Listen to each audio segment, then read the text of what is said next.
أهلا بيكم في الحلقة الخامسة واللي هنناقش فيها التعامل مع الآيات والانفعال الروحي أثناء الترجمة.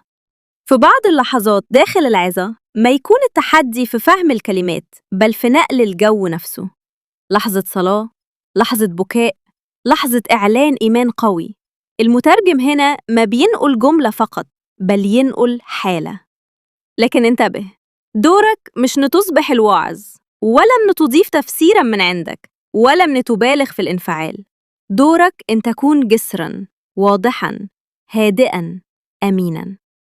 عندما تذكر آية كتابية، اسأل نفسك سريعاً: هل أنقل النص كما هو؟ أم أختصره مع الحفاظ على المعنى؟ مش كل موقف يحتاج نقل الآية حرفياً، وأحياناً الاختصار الحكيم يحفظ التدفق الروحي أكثر من النقل المطول. الاحتراف الحقيقي هو أن تشعر باللحظة لكن تظل مسيطراً عليها. تدريب عملي. التمرين الأول: ترجمة أثناء الانفعال. النص: I know you feel broken right now, but God is closer than your pain, and He has not abandoned you. المطلوب: ترجم الجملة مع الحفاظ على هدوء صوتك. لا ترفع طبقة صوتك أكثر من اللازم. مثلاً: أنا أعلم إنك تشعر بالانكسار الآن، لكن الله أقرب إليك من ألمك، وهو لم يتركك. التمرين الثاني: آية كتابية. النص: The Lord is near to the broken-hearted and saves the crushed in spirit. هتعمل إيه هنا؟ قرر، هل هتنقل النص كاملاً أم تختصره؟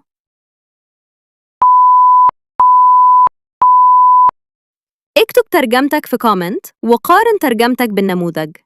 نموذج كامل: الرب قريب من المنكسري القلوب ويخلص المنسحقي الروح.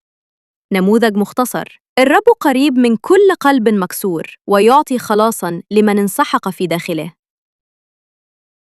تحدي الحلقة: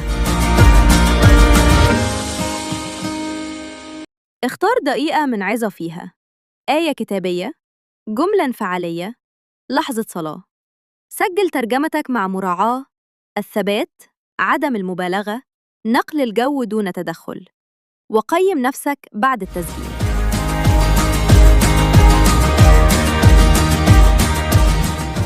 راسلنا على صفحة الفيسبوك وهنبعت لك ملف تدريبات جاهز بإجابات نموذجية تقدر تتدرب عليها وتراجع إجاباتك.